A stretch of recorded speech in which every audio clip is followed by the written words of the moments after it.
Hello, my name is Sharon Yeates. Thank you for being here. Today I'd like to talk about teacher victimization in Texas, examining the current law and policy to build a case that we need integrative studies from the disciplines of law, media strategy, and organizational leadership to address this issue in the state of Texas.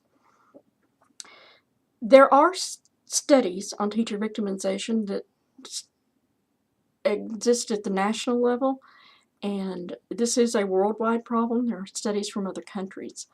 But almost every study related to teacher victimization is from someone in the discipline of sociology or psychology. They tend to look at student demographics, economics, and geography.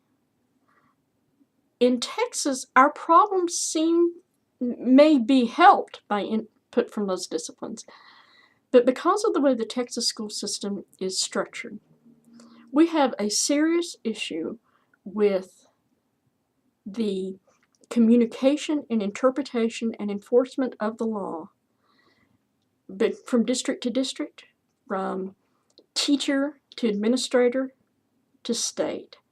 So these disciplines working together might be able to help Texas at least improve the situation related to this complex problem.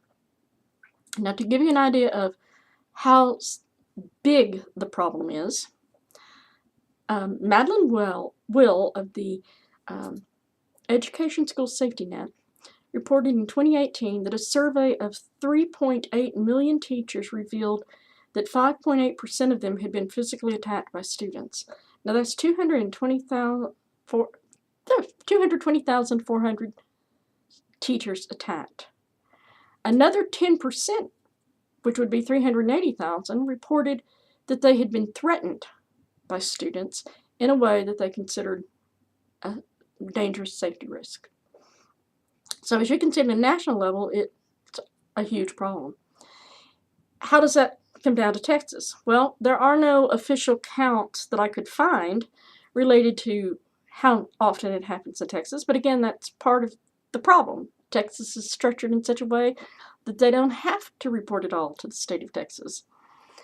And no studies have been done in Texas that I could find that were specific to it. But I did find Mariana Postovsky of USA Today showed a 2018 report that said 51% of all school violence in the United States of any kind occurs in just 10 states within the United States.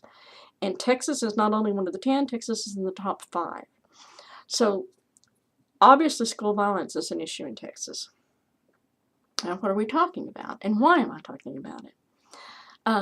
Last year, a teacher that I knew who had previously loved teaching told me that they and 4 other teachers in 1 week had quit their school mid-contract, risking lawsuits when they did, and walked out and said that they would never return to teaching in Texas and probably never anywhere in the country because they were afraid after having worked at this one school. So I was like confused. Did you talk to your principals? Did you talk to your administrators? Well, it turned out that when they talked to their principal, he said, well, we're working on it. We're trying. So I recommended they talk to their union rep. And when they went to their union website, they found all kinds of interesting things that they had never known about regarding their rights as a teacher. And their rights as a teacher had definitely not been enforced in their one particular school. So I recommended calling a lawyer, and then we found out that lawyers were telling people that it's extremely difficult to sue any school in the state of Texas for any reason because, again, of the way the system is structured. Now, it's not impossible, but it's difficult. So that led me to looking at the problem more often, and the more I looked, the more stunned I was by the situation. Texas has always tried to leave most education policy, control, law up to the local districts. And of course, they have stepped in from time to time, and they stepped in this time. The Texas legislature has a code, the Texas Education Code, Statute 37, specifically addresses discipline in schools. And in section 00 or subsection 002 of Code 30 of Statute 37 is what they call the School Safety Act, which spells out procedures, teachers' rights, the cases where students are supposed to be sent to juvenile detention centers. And these are very severe cases. If a student commits something that would be considered a crime had it been committed by an adult, then it is treated that way. It spells out, recommendations for behavior modification training and stuff, but it doesn't require it. It requires situations for every campus principal to either act as a campus behavior coordinator or appoint one. But it doesn't tell you who to appoint, what kind of training they are required to have, because they're not. It could be the janitor, it could be the principal themselves, it could be another teacher, someone that the principal trusts and is willing to handle school discipline. This is an issue. It also, at times, is vaguely worded. The handbook, for an example, Austin Independent School District says that anytime a student retaliates or threatens to retaliate against any employee of the school district, the student will be disciplined accordingly by the district, regardless of time or location. It's just that plain and that simple. So if a student showed up at your church or at your house, they would qualify as having violated the school policy. Muleshoe Independent School District reads almost the same way, but it tells students that if the behavior causes substantial disruption to the educational environment, that immediately brings it back down to school events. Now, it does say even off property, but your home, your church, those aren't school events. They're not disrupting anything. So a student could threaten you somewhere else in town, or harm you, or assault you, or retaliate against you somewhere else in town, and have wiggle room in the Muleshoe District, because it's not universally interpreted, it's not universally enforced. Part of the code guarantees that if a teacher is assaulted by a student at school, the teacher is given a paid assault leave for a period of time that it takes to recover from any injuries that occurred.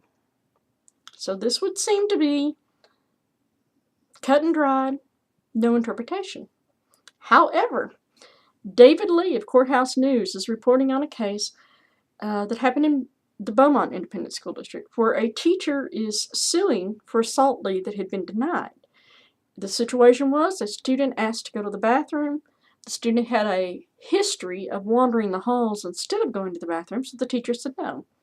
The student got angry. The student spit at the teacher. The student threw things at the teacher. The student kicked things at the teacher.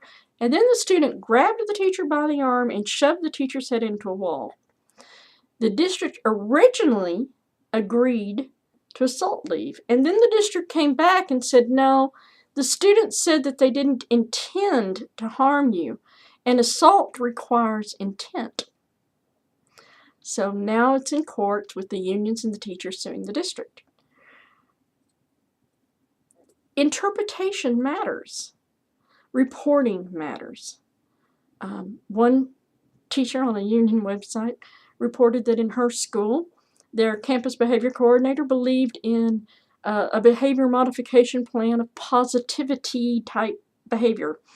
And so when students were sent to them, they would get the student to promise to behave better and give the student candy. And then the teachers were hearing students tell each other, if you do such and such and get sent to the office, they'll give you candy. So the students were intentionally acting up to go to the office and get candy.